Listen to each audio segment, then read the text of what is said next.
അതില് ചിലര് അത് ഗവൺമെന്റിന്റെ ഒത്തുകളിയാണെന്ന് വരെ പറയാൻ തയ്യാറായിട്ടുണ്ടല്ലോ.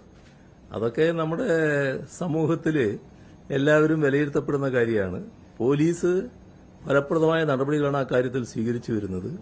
പക്ഷേ പോലീസിന്റെ കണ്ണുവെട്ടിച്ച് ഈ പറയുന്ന പ്രതിക്ക് സംരക്ഷണമൊരുക്കുന്നതിനുള്ള നടപടികളാണ് ചിലർ സ്വീകരിച്ചിട്ടുള്ളത്. അതിനകത്ത് പോയ സ്ഥലങ്ങളെപ്പറ്റിയൊക്കെ ഇപ്പോൾ ചില അഭ്യൂഹങ്ങൾ പരക്കുന്നുണ്ട്. അത് ബോധപൂർവം സംരക്ഷിക്കുന്നതിന് നടപടിയെടുത്തു എന്നാണ് സംശയിക്കേണ്ടത്. ഇനിയെങ്കിലും അത്തരം സംരക്ഷണങ്ങൾ ഒരുക്കാതിരിക്കുക. പോലീസ് ഫലപ്രദമായി തന്നെ പ്രവർത്തിച്ച് ആളെ കണ്ടെത്തുമെന്ന് തന്നെയാണ് പ്രതീക്ഷിക്കുന്നത്. അല്ലേ, പിടിയിലാവുമെന്ന് വെച്ചാൽ പിടിയിലാവേണ്ടതല്ലേ? പിടിയിലാവുന്നതിന് ആരും എതിരല്ലാരോ, അതിന് പോലീസ് ശ്രമിച്ചുകൊണ്ടിരിക്കുകയല്ലേ.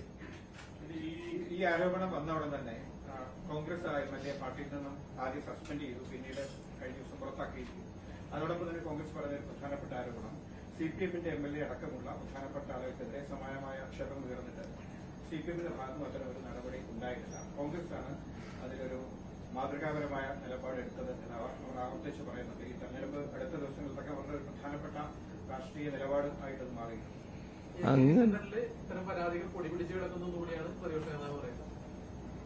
അല്ല, നമ്മളിപ്പോ അത് തന്നെ അരക്കിക്കൊണ്ടിരിക്കേണ്ട കാര്യമുണ്ട്. അങ്ങനെ മാതൃകാപരമാണെന്നൊക്കെ പറയാൻ പറ്റുമോ? ജയിലിൽ കിടന്നയാള് ഈ സംസാരിക്കുമ്പോൾ ചിലപ്പോൾ അടുത്തുണ്ടാവുമല്ലോ. പറഞ്ഞയാള് സംസാരിക്കുമ്പോൾ അന്നേരം അദ്ദേഹം ഉണ്ടോയെന്ന് എനിക്കറിയില്ല. പക്ഷേ ഇത്തരമൊരു കുറ്റത്തിൽ ജയിലിൽ കിടന്നയാള് ഒപ്പം കഴിയുന്നില്ലേ? ഈ പറയുന്നയാളല്ല. അങ്ങനെ ആളുകളെ പുറത്താക്കിനോ? പുറത്താക്കപ്പെട്ടിനോ?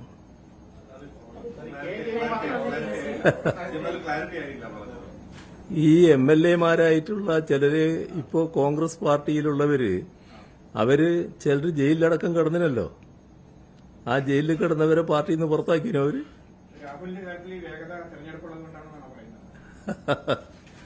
രാഹുലിന്റെ കാര്യം നമ്മുടെ നാട് സമൂഹം പൊതുവിൽ നല്ല നിലക്ക് കൈകാര്യം ചെയ്യേണ്ടി വന്നത് എന്തുകൊണ്ടാണ്?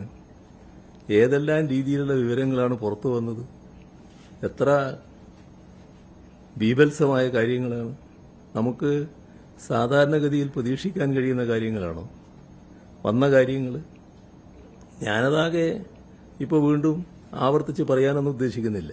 കാരണം നിങ്ങൾക്കെല്ലാവർക്കും അറിയാവുന്ന കാര്യമാണ്. മനുഷ്യ മനസാക്ഷിയുള്ള ആരെയും ഞെട്ടിപ്പിക്കുന്ന വൈകൃതങ്ങളല്ലേ ഉണ്ടായിട്ടുള്ളത്. അതൊരു കൃത്യമായ ഒരു ലൈംഗിക വൈകൃതക്കാരന്റെ നടപടികളല്ലേ ഉണ്ടായിരുന്നു. ഒരു പൊതുപ്രവർത്തകന് ചേർന്നതാണോ? പൊതുസമൂഹത്തിന് ചേർന്നതാണോ? അത്തരമൊരു പൊതുപ്രവർത്തകനെ സാധാരണഗതിയിൽ പൊതുപ്രവർത്തനത്തിൽ നിന്ന് ഇത്തരം ആരോപണങ്ങൾ വരുമ്പോൾ തന്നെ മാറ്റി നിർത്താനല്ലേ ശ്രമിക്കേണ്ടിയിരുന്നത്. ഇപ്പോൾ വന്നിടത്തോളം കാര്യങ്ങൾ വന്നാൽ ആദ്യം വന്ന വാർത്തകളെല്ലാവരും ഇത് നേരത്തെ തന്നെ ഇതുമായി ബന്ധപ്പെട്ട വിവരങ്ങൾ നേതൃത്വം അറിഞ്ഞിരുന്നു എന്നല്ലേ പറയുന്നത്.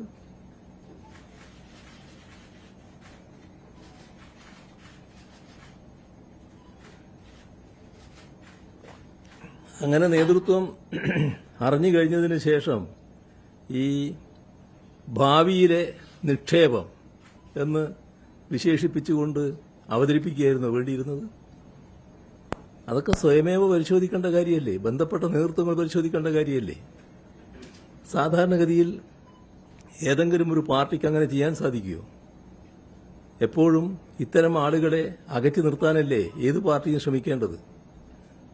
ഇന്ത്യൻ നാഷണൽ കോൺഗ്രസ് എന്ന് പറഞ്ഞാൽ മഹത്തായ ഒരു പാർട്ടിയല്ലേ? മഹത്തായ പാരമ്പര്യമുള്ള ഒരു പാർട്ടിയല്ലേ? ആ പാരമ്പര്യം തീർത്തും കളഞ്ഞു കുളിക്കുന്നത് ശരിയാണോ? അവരാലോചിക്കേണ്ടതല്ലേ അതൊക്കെ?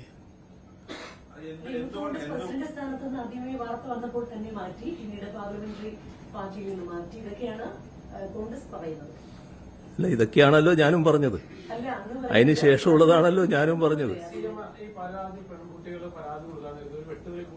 നിരന്തരമായി ഇവർ ആക്രമിക്കുന്നുണ്ട്. പല സ്ത്രീകളെയും സൈബർ അറ്റാക്കിംഗ് നടത്തുന്നുണ്ട്. അതുകൊണ്ടാണ് പല ആളുകളും പരാതിയിട്ട് വരാത്തതെന്നാണ് ഇപ്പോഴും പറയുന്നത്.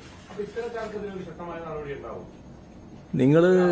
നിങ്ങൾ കാണേണ്ടത് ഇപ്പോൾ ഏറ്റവും ഒടുവിൽ വന്ന പരാതിയിൽ പറയുന്ന കാര്യങ്ങൾ. പരാതി പരിശോധിച്ചാലേ അതിന്റെ വസ്തുതകൾ മനസ്സിലാക്കാൻ പറ്റൂ. പക്ഷേ അല്ല എന്നിപ്പോൾ ആർക്കും പറയാൻ പറ്റില്ലല്ലോ. കാരണം ഒരാൾ എത്തിച്ചു കൊടുക്കുകയാണെന്നാണല്ലോ. എന്താ അതിന് പറയുക സാധാരണ മലയാളത്തിൽ? ഞാനിപ്പോൾ പറയുന്നില്ല കേട്ടോ, നിങ്ങൾക്ക് എല്ലാവർക്കും അറിയാലോ, നിങ്ങളെല്ലാവരും നല്ല ശൈലിയിൽ എഴുതുന്നവരും പറയുന്നവരുമാണല്ലോ. അങ്ങനെയൊരു ഒരു ഒരു അധപ്പതനം എങ്ങനെയാണ് ഒരു പാർട്ടിയിൽപ്പെട്ട ആളുകൾക്ക് സംഭവിക്കുന്നത്? അതാണോ സാധാരണ രാഷ്ട്രീയ പ്രവർത്തനം എന്ന് പറയുന്നത്? ആളെ ഇങ്ങനെ എത്തിച്ചു കൊടുക്കലാണോ രാഷ്ട്രീയ പ്രവർത്തനത്തിന്റെ ഭാഗമായിട്ട് ചെയ്യേണ്ടത്? ഒരാൾ ആഫീസും പൂട്ടി സ്ഥലം വിട്ടു എന്ന് പറഞ്ഞില്ലേ ഇതിന്റെ ഭാഗമായിട്ട്? അങ്ങനെയുള്ള കാര്യങ്ങളല്ലേ ഇവിടെ സംഭവിച്ചിട്ടുള്ളത്. പിന്നെ എന്തിനാണ് ഈ നിങ്ങൾ പറഞ്ഞ വെട്ടുകിളികൾ രംഗത്ത് വരുന്നത്? ഇയാളെ തൊട്ട് ആരും പറയാൻ പാടില്ല. അങ്ങനെ പറയുമ്പോൾ, അങ്ങനെ പറയാൻ തയ്യാറായാൽ ആ പറയുന്നവർക്കെതിരെയുള്ള ഭയങ്കര അസഭ്യവർഷം, എന്തെല്ലാം ആക്ഷേപങ്ങൾ, ഏതെല്ലാം തരത്തിലുള്ള അവഹേളിക്കലുകൾ. നിങ്ങൾ ചില ആളുകളെ, നിങ്ങളെന്ന് പറഞ്ഞാൽ ഇവിടെ എറണാകുളത്തുള്ളവരല്ല, ചിലയിടത്തുണ്ടായല്ലോ മാധ്യമ പ്രവർത്തകർ ചില കോൺഗ്രസ് നേതാക്കളെ കാണുമ്പോൾ, കോൺഗ്രസ് നേതാക്കളോട് ചോദ്യങ്ങൾ ചോദിക്കുമ്പോൾ ഇതുമായി ബന്ധപ്പെട്ട് ചോദ്യം വന്നപ്പോൾ എന്താ കണ്ട ബഹളം? ഇതൊക്കെ സാധാരണ സംഭവിക്കുന്നൊരു കാര്യമാണോ? ഏതെങ്കിലും പാർട്ടിയിൽ സംഭവിക്കും ഇങ്ങനെ? അതും കേരളത്തിലെ ഇന്ന് ജീവിച്ചിരിക്കുന്ന കോൺഗ്രസ് നേതാക്കളിലെ ഏറ്റവും പ്രമുഖൻ അല്ലെങ്കിൽ പ്രമുഖരിലൊരാൾ എന്ന് പറയാവുന്നയാൾ സംസാരിക്കുകയാണ്. ആ സംസാരിക്കുമ്പോഴാണ് സ്വന്തം അനുയായികൾ തന്നെ വലിയ തോതിൽ ബഹളം വെക്കുന്നത്. എന്തുകൊണ്ട് ഇദ്ദേഹത്തെപ്പറ്റി ചോദ്യം വന്നുകൂടാ? നൽകുന്ന കൃത്യമായ സന്ദേശം എന്താണ്? ആരും ഇദ്ദേഹത്തെ തൊടാൻ പാടില്ല, ഇദ്ദേഹം ചെയ്ത തെറ്റുകളെക്കുറിച്ച് പറയാൻ പാടില്ല, അതെല്ലാം ഞങ്ങളുടെ സ്വന്തമാണ് എന്ന ഒരു സന്ദേശം നൽകിക്കൊണ്ടിരിക്കുകയല്ലേ. ഇത്തരത്തിൽ ഒരു സംരക്ഷണ വലയം എന്തിനാണ് ഒരുക്കാൻ തയ്യാറായത്? അതും നമ്മൾ ആലോചിക്കേണ്ടതല്ലേ. നമുക്ക് ആ വിഷയം വിടാ കേട്ടോ, അത് തന്നെ ഇങ്ങനെ പറഞ്ഞുകൊണ്ടിരിക്കണ്ട.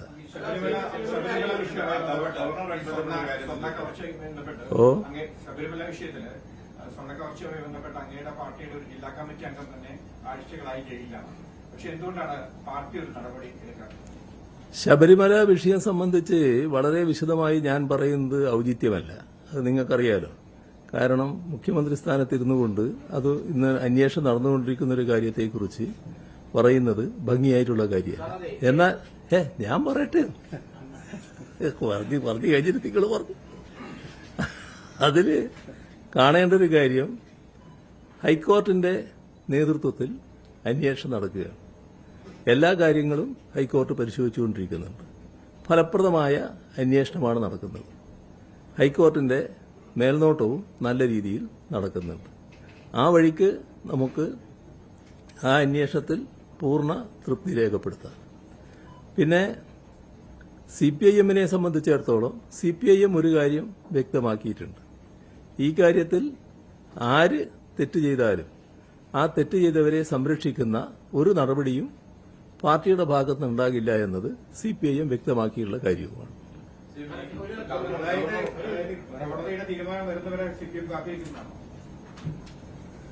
അത് ഞാൻ പറഞ്ഞു. പറയും.